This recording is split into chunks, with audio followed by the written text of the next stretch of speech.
네, 삶의 여러 상황 속에서 때로는 힘들 때도 있고 지칠 때도 있습니다. 하지만 하나님께서 우리를 위하시는 마음은 변함없으심을 늘 기억하고 하나님께 우리의 삶을 맡기고 또 오늘 예배를 통해서 그 하나님의 신실하신 약속을 우리 안에 새기는 귀한 은혜 있기를 주님의 이름으로 축복합니다. 오늘은 성령의 말하게 하심이라는 제목으로 함께 말씀을 나누도록 하겠습니다. 사람이 살다 보면 비교를 하게 됩니다. 점점 많은 것들이 우리 안에 채워지다 보니까 오히려 더 많이 비교하는 것 같아요. 예를 들면 예전에 아이를 키우면서 아이 엄마들이 동네에 이렇게 모이면 다들 퍼대기에 애기 이렇게 들쳐매고 모이지 않았습니까? 그러면서 네 퍼대기는 어디 거니? 이런 얘기 안 하죠. 다 그냥 삶에 살아가는 얘기 하는데요. 제가 지나가면서 공원에 이렇게 엄마들 나와 있는 모습을 잠깐 스치는데요. 엄마들끼리 모여 있는데 이 유모차가 신형이라며 한 분은 그 유모차를 부럽게 바라보고 있는 모습을 이렇게 보면서 유모차조차 이렇게 브랜드 차이가 있고 가격 차이가 나는구나. 우리 민경호 목사님도 아마 유모차 고르는데 굉장히 제가 고심하는 걸로 알고 있는데요. 이 작은 삶의 한 부분에서도 뭔가 차이가 나고 그것 때문에 비교하게 되고 고민하게 되는 모습들을 보게 됩니다. 근데 예수님 하늘로 승천하시고 나서 제자들이 예수님이 명하신 대로 이 땅에 복음을 전해야 하는데요. 이들 역시 마찬가지입니다. 뭔가 위축되는 마음을 그들의 삶에서 지워낼 수가 없었습니다. 왜냐하면요. 유대교는 정말 너무너무 크게 번성하는 것 같고 그에 반해서 예수 그리스도를 주로 고백하는 예수님을 따르는 사람들은 너무나 미약해 보였거든요. 오늘 말씀은 오순절 예루살렘을 배경으로 하고 있습니다. 오순절은 유대인들에게 굉장히 큰 절기입니다. 시기적으로 보면 6월절로부터 50일이 지난 때가 오순절입니다. 그리고 이때는 첫 열매를 거두는 때이기 때문에 맥추절이라고도 불러요. 사람들은 주신 열매를 감사하며 이스라엘 3대 절기 중에 하나로 이 절기를 지켰습니다. 또 시기적으로 가만히 따져보잖아요. 모세가 이스라엘 백성들을 이끌고 출애굽해서 시내산에 도착했을 때에 그 시간을 셋째 달이라고 성경은 표현합니다. 첫째 달, 둘째 달, 셋째 달에 시내산에 도착한 거예요. 이스라엘 백성들이 첫째 달 14일 6월절을 지키고 출발했으니까 첫째 달은 보름 정도 지나갔을 거고요. 둘째 달 30일 더하면 45일이죠. 그리고 셋째 달에 도착했으면 50일에서 60일 정도 사이쯤 이때쯤 도착한 겁니다. 그러니까 이스라엘 백성들이 시간을 잘 셈해보면 오순절 즈음해서 6월절로부터 50일이 지난 이때쯤이 모세가 이스라엘 백성들을 이끌고 시내산에 도착했을 그 즈음인 거예요. 모세가 시내산에 올라갔던 것을 기억하고 기념하면서 이 유대인들이 이 오순절이 되면 했던 것 중에 하나가 율법을 낭독하는 겁니다. 근데 오늘 8절 이하에 보면 이 예루살렘에 정말 많은 사람들이 모여있음을 이야기하면서 예루살렘에 많은 사람들이 세계 곳곳에서 왔다라는 이야기를 꽤나 길게 기록하고 있습니다. 각 지방의 이름들을 다 일일이 언급하면서 정말 많은 사람들이 모여 있었거든요. 수십만 사람이 세계 곳곳에서 모여 있습니다. 유대인들이 바벨론 포로기를 지난 이후에 바벨론으로부터 자유함을 얻으면서 어떤 사람들은 예루살렘으로 돌아왔지만 이들은 각각 세계에 흩어져 살게 되었습니다.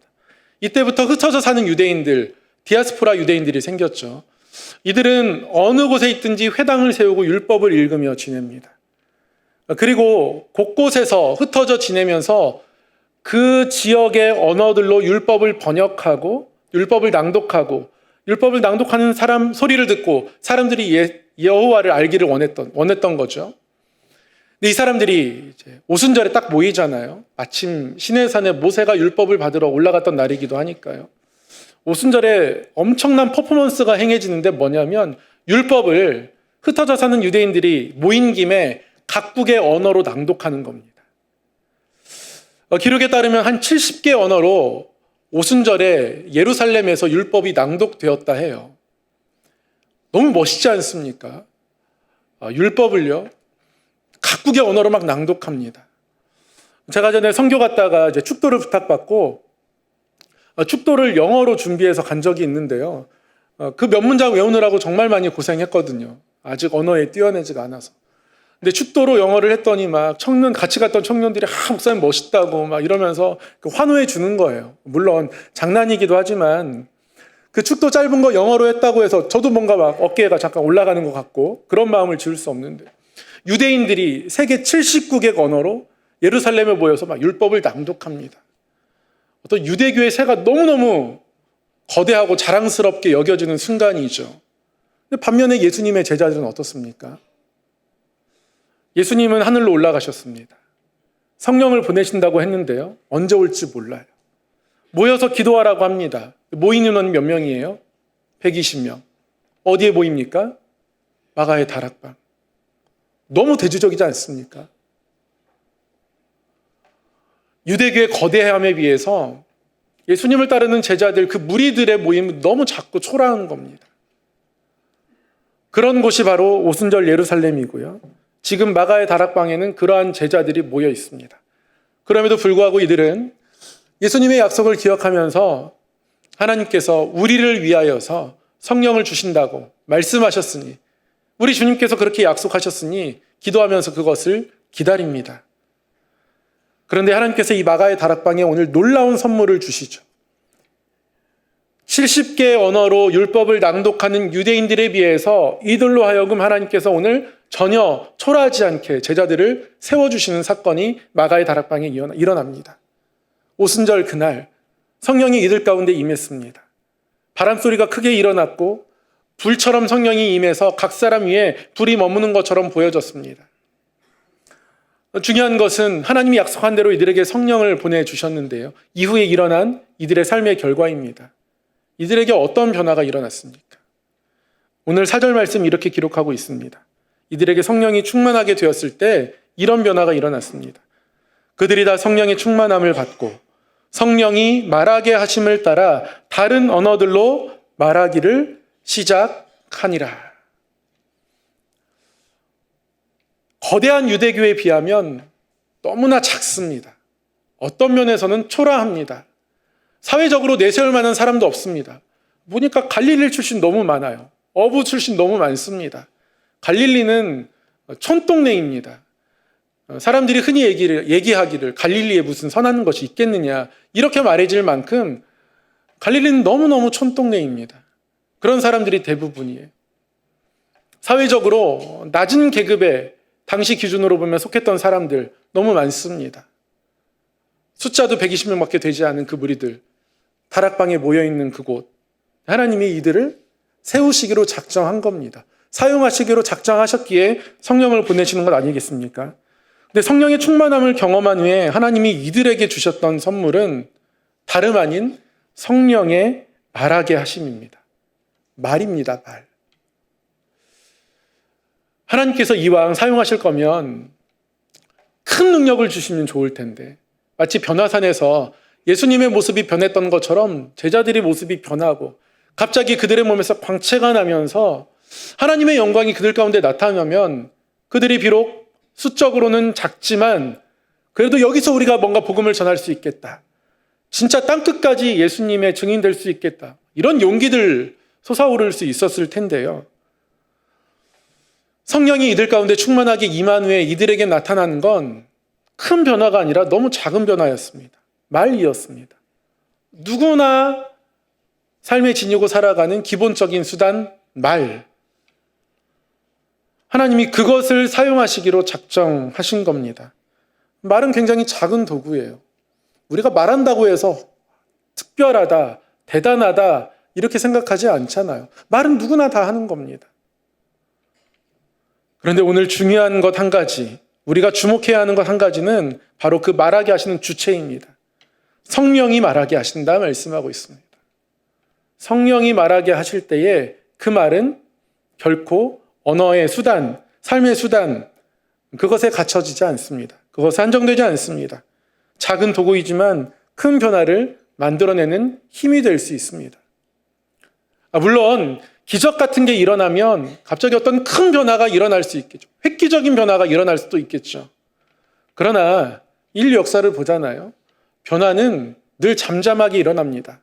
그런데 시간이 지나고 보니 그 변화가 엄청난 변화였던 거죠. 우리나라의 복음이 전해졌을 때, 성령이 임할 때, 70년대, 80년대에 막 성령이 부흥할 때 이 교회 저 교회 가운데 부흥이 일어나다 보니 그게 온 땅의 부흥이 나중에 되지 않습니까? 영국의 산업혁명 이야기를 한번 예로 들어볼 수 있겠습니다. 증기기관이 발명되었습니다.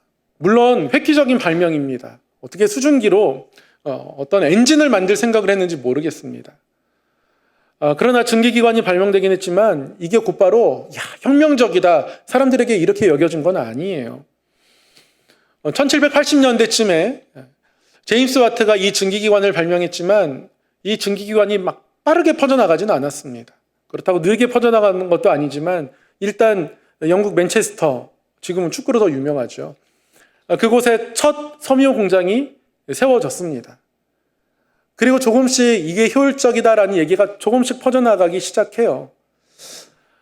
당시에는 이것을 혁명적이라고 여기진 않았습니다. 그냥 변화로 보았습니다. 조금 편해졌다. 내가 일을 많이 안 해도 괜찮네. 모여서 함께 하니까 더 좋네. 수다도 떨 수 있으니까 좋네. 이 정도였죠. 이것을 혁명이라고 얘기하게 된 건 사실 이때로부터 100년의 시간이 흐른 뒤입니다. 토인비라는 영국의 경제학자가 지난 100년을 돌아보니까 조금씩 변화한 게 쌓여서 엄청난 변화가 된 거예요. 100년이 지나고 보니까 혁명적이었다. 그렇게 바라본 거예요. 그래서 100년 후에 그의 논문에서 이것은 가히 산업혁명이라도 해도 되겠다라고 해서 산업혁명이 된 겁니다. 작은 변화들이 모이면 큰 변화가 시간이 흘렀을 때 우리에게 경험된다는 거죠. 세계에서 가장 거대하고 위대한 사전, 지금 뭐라고 여러분 생각하세요? 저 어릴 때는 동아대백과사전, 이것만큼 강한 사전이 없었죠. 최고봉이었습니다. 근데 지금은 누가 말해도 가장 방대하고 가장 강력한 사전은 위키피디아입니다. 위키피디아라는 이 사전은 인터넷상에 존재하는데요. 검색하면 굉장히 많은 정보가 꽤나 자세하게 우리에게 전해져 옵니다. 근데 이 사전이 굉장히 특이한 게 있습니다. 보통 사전은 똑똑한 사람이, 그리고 무언가에 대해서 잘 알고 있는 사람이 그렇지 못한 사람들에게 지식을 잘 정리해서 전해주는 것, 그런 것 아니겠습니까? 사전을 쓸 수 있을 정도면 뭔가 대단한 사람이에요. 근데 이 위키피디아는요, 모두에게 개방된 사전입니다. 누구나 쓸 수 있는 사전이에요. 저도 어떤 내용에 대해서 내용을 적어 올릴 수 있습니다. 개방되어 있는 사전입니다. 그러면 이 사전이 정확할까? 이제 이런 생각하게 되겠죠. 그런데 또 한 가지, 이 사전의 두 번째 특징은 누구나 수정할 수 있습니다. 그러니까 틀린 내용이 적혀져도요, 더 잘 알고 있는 사람이 수정합니다. 그렇게 수정이 반복되다 보면 정확해집니다. 물론 제가 찾아보니까 케네디 암살범의 신상이 잘못 적시된 적도 있었다 하더라고요. 근데 나중에 다 고쳐집니다. 수정이 되는 거예요. 그런데 이렇게 만들어진 이 사전이 무료입니다. 아무런 회원가입 없이 정보를 검색할 수 있어요. 누구나 다 이 사전에 접근해서 정보를 공유할 수 있습니다. 그러다 보니까요, 정말 방대한 사전이 된 겁니다. 누군가의 말 한마디 한마디, 또 수정들이 쌓여서 세상에서 가장 거대한 사전이 되었습니다. 세상의 지식도 이런데요. 우리가 이 땅 가운데서 예수 그리스도를 증거하면서 하나님이 우리에게 주신 이 언어를 성령의 말하게 하심 따라 사용한다면 그 변화는 어떻겠습니까? 하나님은 이 언어를 사용하시기로 제자들에게 작정하셔서 이 제자들에게 성령 충만하신 이후에 성령의 말하게 하심을 이들에게 허락하신 겁니다. 결과적으로 어떠했습니까? 성령이 말하시니 이들의 말하는 것이 세계 곳곳에서 이곳에 찾아온 유대인들에게 들려지기 시작했습니다. 오늘 사도행전 2장의 방언은 고린도 교회에서 기도할 때 했던 방언과는 조금 다릅니다. 세계 곳곳의 언어로 번역에 가까운 일들이 그들 가운데 일어난 겁니다. 우리가 복음을 증거할 때 우리 말을 사용해야 합니다. 그런데 때로는 우리의 언어가 굉장히 초라하게 느껴져요. 작게 느껴집니다.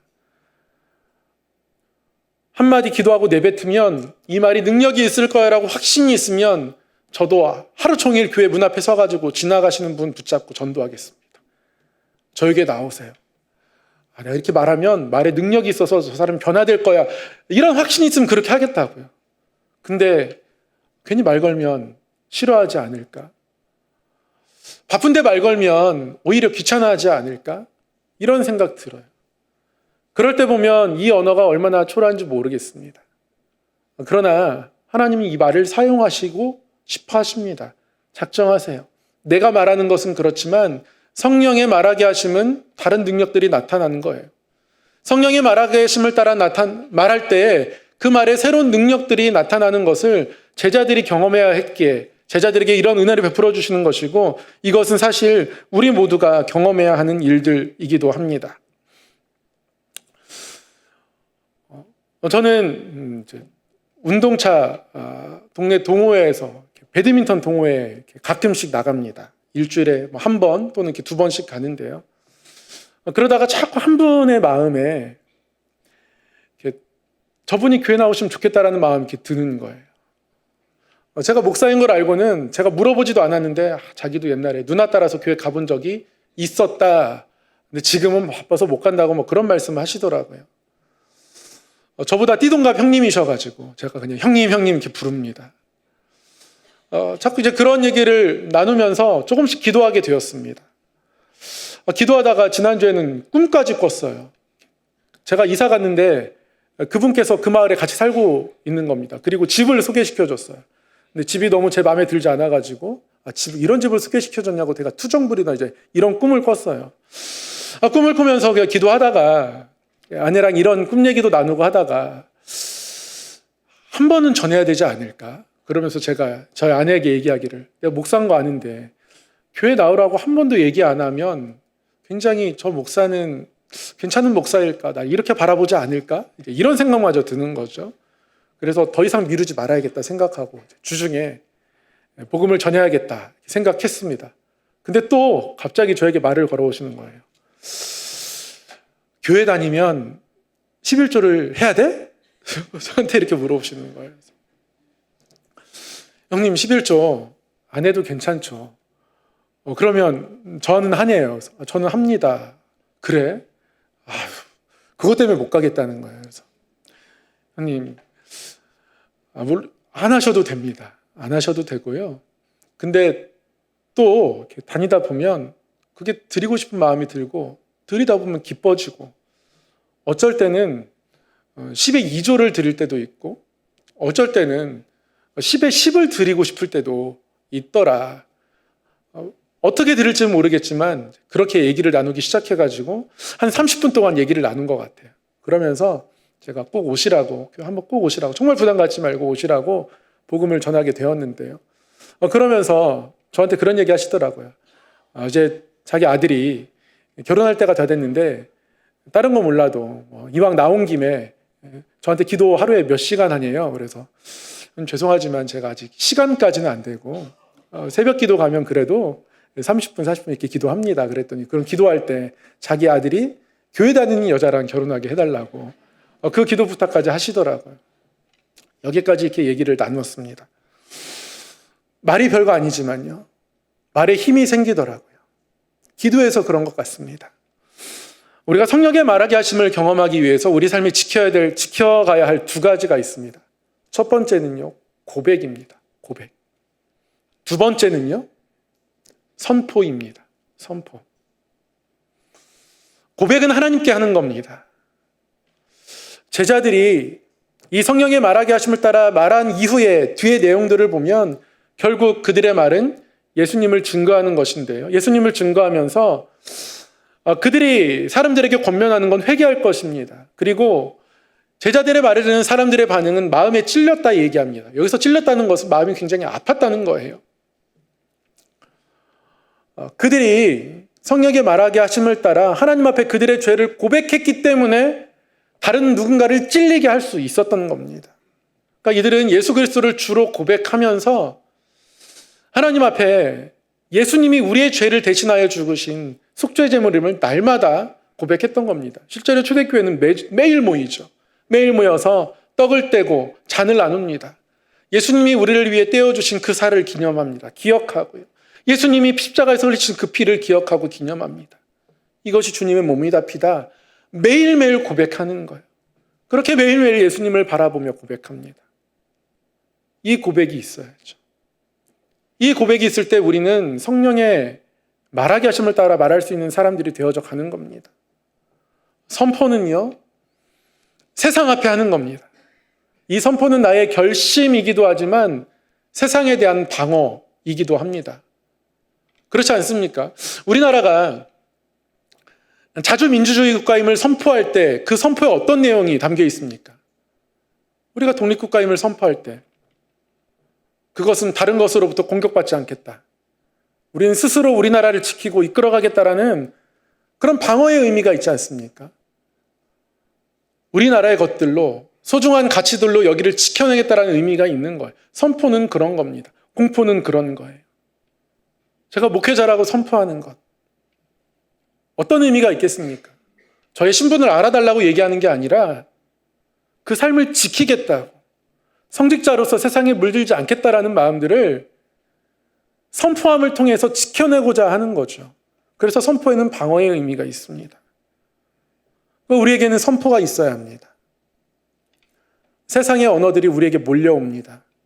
우리가 언어를 단순히 삶의 수단으로 사용하는 것 같지만 사실 언어는 우리의 사람됨을 만들어 가기도 합니다. 어떤 언어에 노출되느냐에 따라서 사람의 성품이 바뀌기도 하고 성격이 바뀌기도 하고 그의 인생이 바뀌기도 합니다.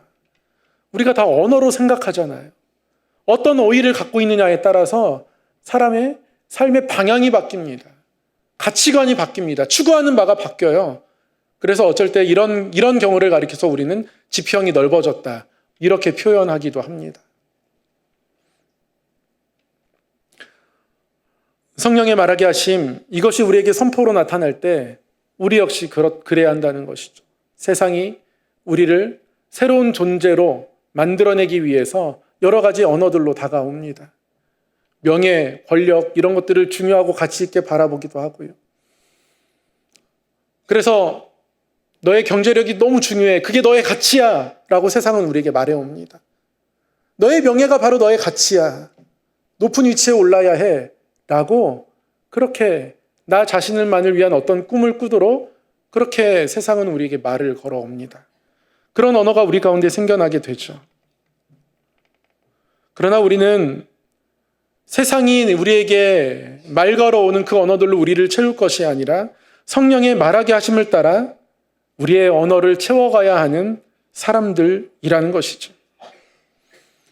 성령이 충만했을 때 제자들의 언어가 바뀌었습니다. 그들이 더 주님을 고백하게 되고 사람들은 죄인인 예수 그리스도로 우리 주님을 바라보지만 아니라고, 우리 주님은 우리의 죄를 대신하여 십자가에 달려 돌아가셨다고, 그리고 부활하셨다라고 선포합니다. 그리고 이 선포가 힘이 있습니다. 각각의 언어로 들려지기 시작합니다. 사람들에게 닿기 시작했다는 거예요. 성령의 말하심을 따라 말하기 시작했을 때에 복음이 전해지는 가정이 열립니다. 그들이 120명밖에 안 되는 아주 작은 집단이지만, 사회적으로 보면 아주 초라한 집단이지만 이들의 영향력이 보통이 아니겠다라고 이미 보여지기 시작합니다. 결국 3,000명, 5,000명이 회심하는 역사들이 그 가운데에 일어나게 되죠. 사랑하는 성도 여러분, 우리는 언어를 가지고 살아갑니다. 성령 강림절을 보내면서 예수님의 제자들, 성령의 말하게 하심을 경험했거든요. 우리 또한 성령의 말하게 하심을 경험하기를 원합니다. 우리 안에 다시 한번 예수 그리스도를 고백하는 고백들이 일어나기를 소망합니다. 그 고백이 매일 있었으면 좋겠습니다. 세상의 가치관을 이겨낼 만큼 우리에게 크게 있었으면 좋겠습니다. 스마트폰이나 이런 것 때문에요. 세상의 가치관이, 죄의 달콤함이 얼마나 깊이 자주 우리에게 찾아오는지 모릅니다. 그래서 더더욱 우리는 깨어 있어야 하는 것이죠. 세상에 대해서 눈 감고 예수 그리스도에게 깨어있는 사람들이 되어야 합니다. 그 가운데 성령의 말하게 하심을 따라 고백하는 고백들이 우리 가운데 일어나야 하고요. 우리가 하나님의 사람이라는 선포가 우리 가운데 분명하게 다시 새롭게 일어나야 합니다. 그 자리가 기도의 자리인 거예요. 제자들이 이 능력들을 경험하게 된 건 초라하지만 그러나 예수님의 약속 하나 붙잡고 모여서 기도했기 때문에 그렇습니다. 기도하면 우리가 눈 감잖아요. 세상에 눈 감고 주님의 눈 뜨는 거죠. 그게 기도 아닙니까? 기도의 자리가 필요합니다. 이 세상에 성령의 말하게 하심을 따라 말하기 위해서, 예수 그리스도를 고백하며 살아가기 위해서, 선포하며 살아가기 위해서 우리에게 필요한 건 기도입니다. 기도입니다. 어렵지 않습니다. 우리는 삶에서도 기도하지만 기도는 하나님을 부르면 그것으로 이미 기도는 시작됩니다. 오늘 교회 들어오시면서 교회 곳곳에 붙어있는 포스터를 보셨을 겁니다. 매주 금요일 날 8시에 이곳에 모여서 우리 많은 성도님들도 기도 제목 가지고 나오셔서 기도하십니다. 저도 금요일 8시 얼마나 좋은지 모릅니다. 기도 제목이 있을 때마다 그 기도 제목을 끌어안고 2층에서 3층 계단 한 걸음 한 걸음 올라오면 제 발자국 소리가 제 심장 소리 같습니다. 그리고 이 두근거림 가지고 하나님께 기도하면 하나님 응답하실까? 기대가 되고 소망이 됩니다. 그런 마음들로 늘 기도의 자리에 나오게 되거든요. 우리 모두가 함께 이 기도의 자리에 나왔으면 좋겠어요. 기도했으면 좋겠습니다. 우리의 삶을 다시 한번 하나님께 맡기고 우리의 자녀들을 하나님께 맡기고 세상의 것들로 채우지 않고 하나님이 나에게 말하게 하시는 것들을 우리의 입술 가운데 뱉어내면서 성령의 사람으로 다시 서기를 원합니다. 그래야 이 땅 가운데 우리가 하나님의 능력을 나타낼 수 있고 경험할 수 있습니다. 성령의 말하게 하심은 예수님께서 제자들에게만 약속하신 것이 아닙니다. 믿는 모두에게 하신 겁니다. 뒤에 말씀을 읽어보면 아무리 멀리 있어도 먼 데 사람, 우리 모든 사람에게 약속하신 것이라고 제자들은 이곳에 모여있는 사람들에게 그렇게 복음을 전합니다. 우리 모두에게 주신 약속인 거예요.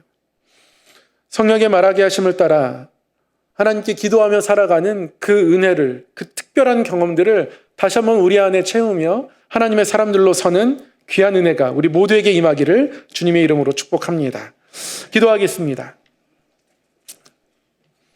하나님 아버지, 성령의 말하게 하심을 따라 말하며 예수 그리스도를 고백하며 우리의 주 되신 예수 그리스도를 선포하며 이 땅을 살아가는 믿음의 길 걸어갈 수 있도록 인도하여 주옵소서.